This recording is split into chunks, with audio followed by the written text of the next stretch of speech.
Thanks to CuriosityStream for keeping Legaleagle in the air. Get 40% off of CuriosityStream and Nebula with a link in the description. At the moment, there is no cure or treatment for COVID-19, but that hasn't stopped some of the world's prominent experts from claiming to have found a cure. Rodney Howard-Browne said, "If they sneeze it shoots it down like at 100 miles an hour. It'll neutralize it in split seconds." President Trump said, "A lot of people think that goes away in April with the heat, as the heat comes in. Typically, that will go away in April." Commissioner Culpepper said, "This sounds really goofy, and it did to me too, but it works. So you hold a blow dryer in front of your face, and you inhale with your nose, and it kills all the viruses in your nose." And Kenneth Copeland said, "I execute judgment on you, COVID-19. I call you done." And President Trump also said, Right, and then I see the disinfectant.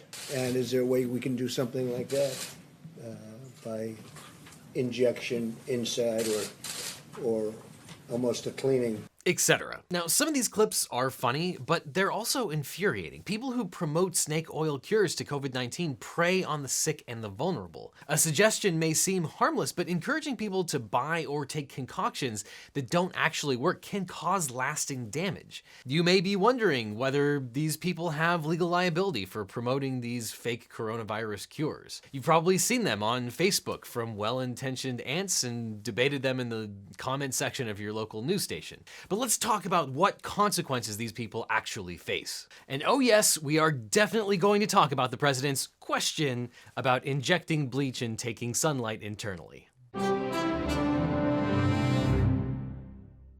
Hey Legal Eagles, it's time to think like a lawyer because there's a lot of bad information out there.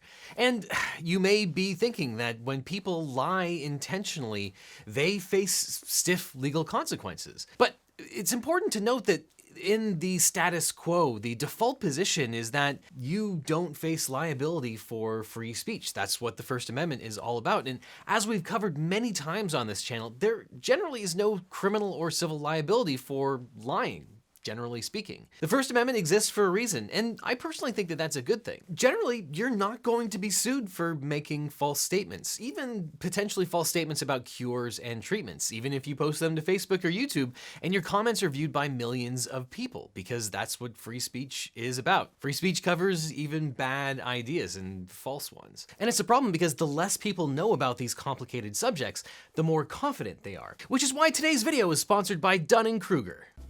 If you're like me, you know more about managing critically ill patients than doctors and scientists who've dedicated their entire careers to it.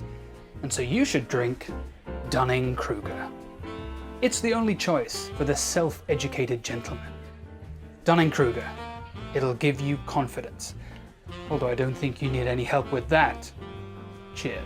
However, there are times when you go beyond that, and especially when you're selling products and you're making specific claims about what this product can and cannot do, there are times when you might face civil or sometimes even criminal liability. So let's talk about things that are clearly criminal. Under 18 U.S.C. 1347, it is a crime to commit healthcare fraud regarding providers. And many people promote cures and treatments for COVID-19 online, so when does this cross the line? Well, the DOJ recently filed its first legal action for coronavirus-related fraud under the statute for a website that promised to give people World Health Organization vaccine kits in exchange for a shipping charge of $4.95. Now, I can be fairly certain that these allegations give rise to fraud, if true, because there isn't a vaccine for COVID-19. So when you try and bilk medical providers out of money for something that isn't true, that's healthcare fraud. And then there's the old-fashioned kind of fraud where you knowingly lie to people to get their money. There's the potential case of the people who promote garlic and honey as a cure for coronavirus. Some even link to a journal article that purports to provide evidence for staking one's life on the garlic cure. Now, the NIH journal article that these people cite to merely finds that garlic extract had inhibitory effects on bronchitis and when tested on chicken embryos, which is not the same as working on people. And despite the pseudoscientific basis for their claims, these people generally haven't committed fraud because it's not illegal necessarily to spread false information. But it is illegal to sell pills or cures or products that are harmful or have no real benefit or aren't based on real things when you make those kind of claims. But I'm just a lawyer. What do I know? Hey, Dr. Francis, do honey and garlic actually cure coronavirus? Honey and garlic have not been shown to be effective in the treatment of coronavirus. They have, however, been shown to be more delicious than placebo in 7 out of 10 chicken marinades. Well, even if these people aren't put in jail, hopefully they'll get their just desserts. Now that's fraud, but there are other causes of action that can attach in circumstances like these, like negligent misrepresentation. In some cases, liability doesn't require a knowing falsehood like fraud does. Negligent misrepresentation differs from fraud because it doesn't require a showing of malicious intent or recklessness by the defendant. Instead, it just requires that a defendant's statement be exaggerated or misstate certain facts, and that these misstatements resulted from the defendant's negligence or lack of due diligence. But it also has to occur in a circumstance that gives rise to a duty between the two parties. So again, simply going around the world saying misstatements, even based on negligence, doesn't necessarily make you liable for negligent misrepresentation, because you have to be in a relationship with the people that are harmed and rely on those statements. Now, I think our discussion of negligent misrepresentation should probably start with the most powerful person in the United States, President Trump, because the president loves to talk about chloroquine and its derivative hydroxychloroquine as a potential miracle cure for COVID-19. The drugs are already approved for use to treat lupus and rheumatoid arthritis, and preliminary research has suggested that the medications could be, and I stress could be here, helpful in treating COVID-19. Well, the president and Fox News have repeatedly touted one small French study of 20 patients that followed the patients for 6 days. It's currently being prescribed in France, where at least one study suggests that it works. 3 of those 20 patients ended up in the ICU, 1 left the hospital, 1 couldn't tolerate the medication, and 1 died. But again, I defer to the experts here. Hey, Dr. Francis, is hydroxychloroquine a miracle cure?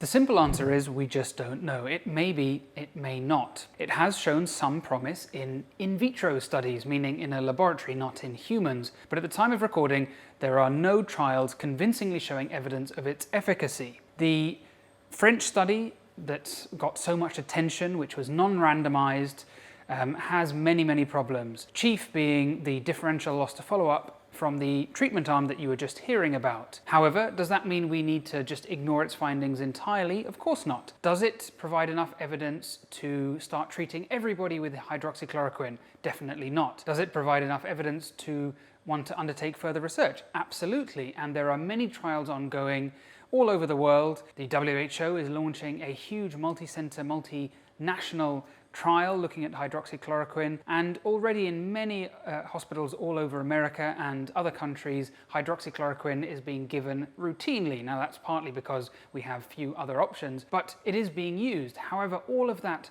has to be in the context of a clinical trial. Otherwise, you just don't know what you're doing. You're not going to assess the response. Remember, 99% of people that get this or more do not die. So to tease out the effects of any treatment is going to be complicated. We need answers to questions like, if it is effective, in whom is it most effective? In the sickest patients in intensive care, or is it better for prophylaxis? We're potentially talking about millions of people here, so we need solid evidence. Yeah. Science is hard. But the president said that he would make the drug available almost immediately. And a day later, President Trump tweeted, "Hydroxychloroquine and azithromycin taken together have a real chance to be one of the biggest game changers in the history of medicine. The FDA has moved mountains. Thank you." President Trump has said the drugs are safe and that patients have nothing to lose by taking them. The nice part is it's been around for a long time. So we know that if things don't go as planned, it's not going to kill anybody. Hey, Dr. Francis, do people have nothing to lose by taking a medication that's been around for a while? Hydroxychloroquine and azithromycin have indeed been around a long time, and so we do know about their side effects, and both of them can cause a side effect called long QT, which is where the electrics of your heart can be affected, increasing your risk of suffering a potentially fatal cardiac arrest. Now, we don't see this complication very often in patients taking hydroxychloroquine for conditions like lupus, which is one of its common uses, so that may lead you to conclude that it's safe in all settings. But remember, these patients are being closely monitored by their doctors, but more importantly, they're a totally different patient population to COVID-19. COVID sufferers are much more unwell, they have high rates of cardiac and kidney involvement, which could hugely increase their risk. So what happens if people rely on these statements and then get sick or die? Well, unfortunately, we have the answer. An Arizona man died and his wife was hospitalized after they took chloroquine phosphate in an attempt to avoid getting COVID-19. Although neither had any symptoms of the virus, they'd been listening to President Trump and his allies promote this quote, cure. Tremendous breakthrough. The woman explained that she noticed she had some fish tank cleaner and that one of the ingredients was chloroquine. She said, I was in the pantry stacking dog food and I just saw it sitting in the back shelf and said, hey, isn't that stuff they're talking about on TV? Trump kept saying it was, basically pretty much a cure. And her advice now? Oh my God, don't take anything, don't believe anything the president says. And his people, call your doctor. Now, I've covered presidential immunity in my prior video about suing China or the president, so this couple is not going to be recovering anything from the president anytime soon. But even if that weren't the case, the president refrained from making any unqualified factual statements about the drug, and of course he wasn't selling this drug, and he wasn't in a position that gave rise to a duty of care to the American people.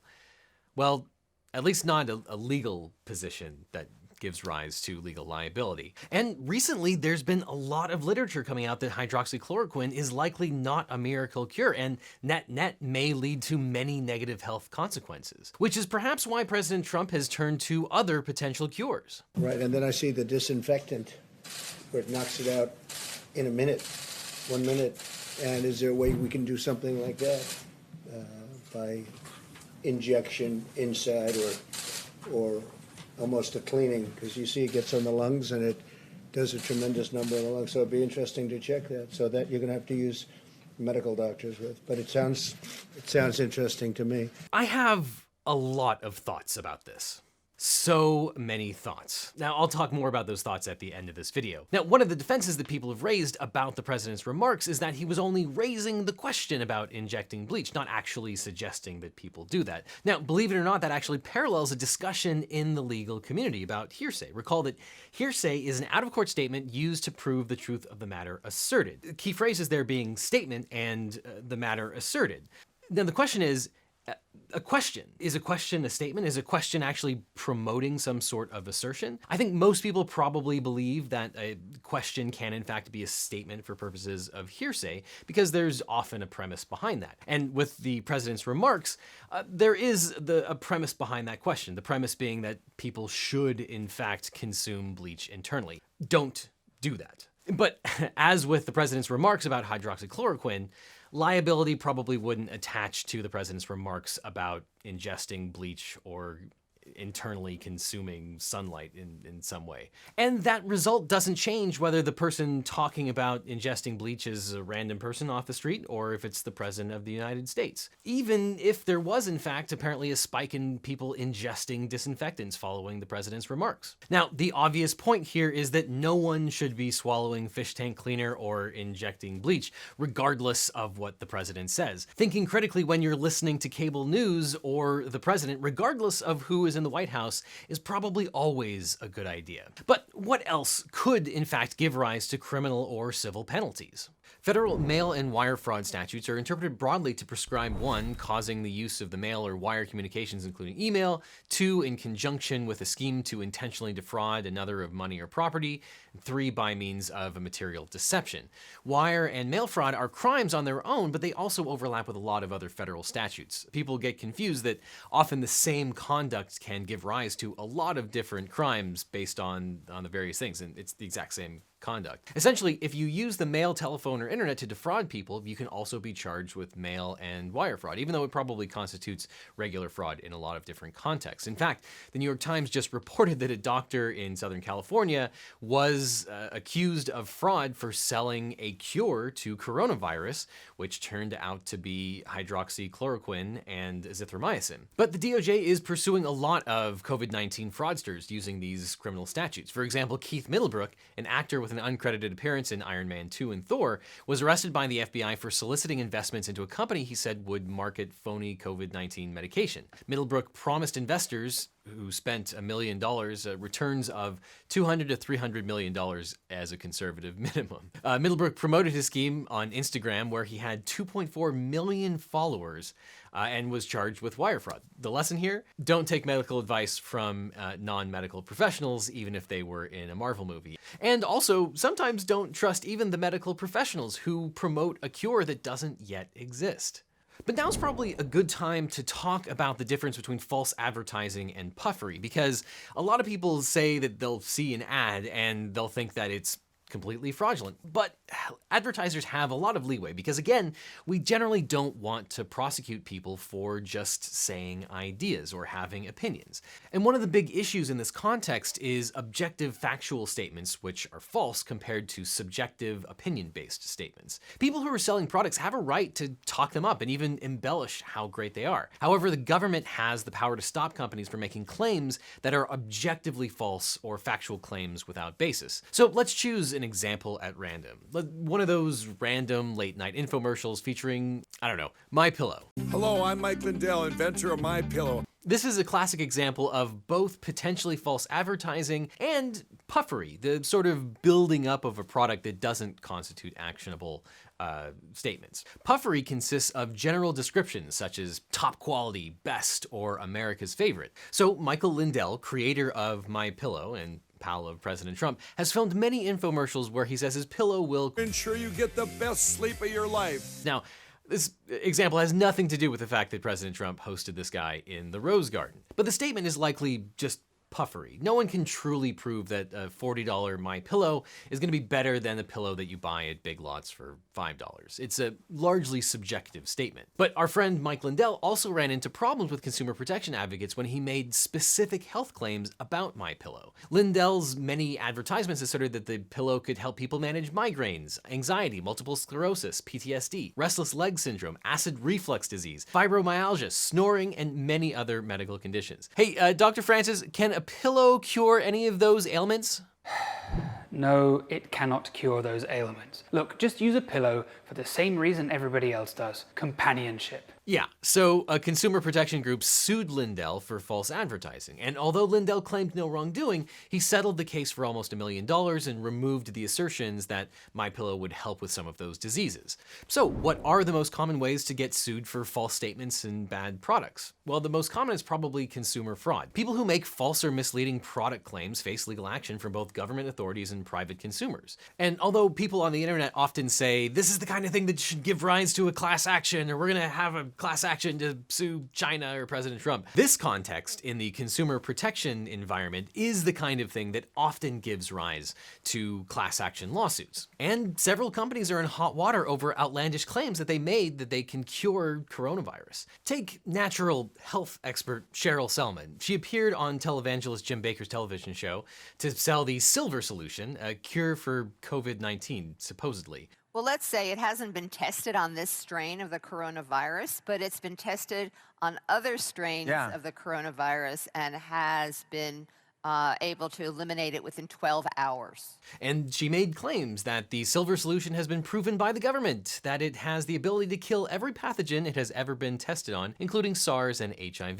Jim Bakker then holds up the product and suggests viewers pay $80 to $125 to the show in exchange for a bottle of Silver Solution. The solution is a form of colloidal silver, a liquid supplement that contains very tiny pieces of silver.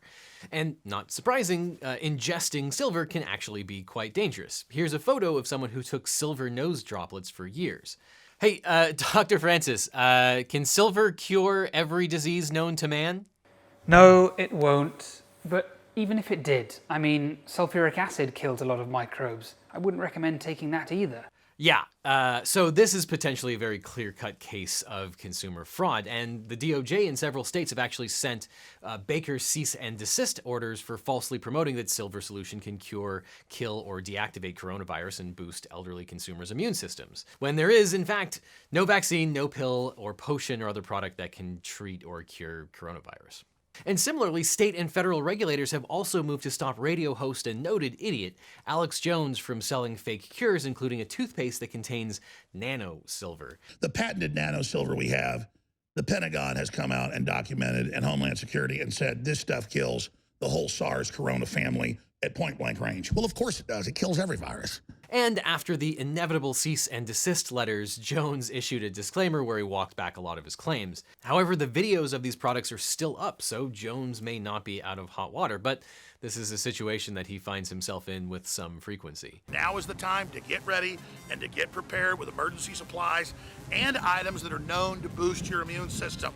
Now, also there are causes of action for things called unfair business practices, which overlap often with fraud, but are not exactly the same. State and federal laws allow a business to be sued for unfair and deceptive trade practices. The phrase unfair trade practice means any business practice or act that is deceptive, fraudulent, or causes injury to a consumer. So, for example, a Florida elected official, of course, Florida, Bryant Culpepper, claimed that you can kill COVID-19 by aiming your hairdryer up your nose. So you hold a blow dryer in front of your face and you inhale with your nose, and it kills all the viruses in your nose. Hey, Dr. Francis, does a hairdryer kill the coronavirus?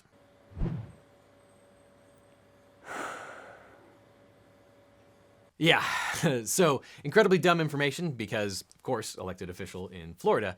But can he be sued? Well, probably not. Like I said before, it's not illegal to say something dumb or false, and Culpepper is giving out bad information, but he's not selling a product like a special COVID-19 killing hairdryer. He's just a Floridian. Never change, Florida man.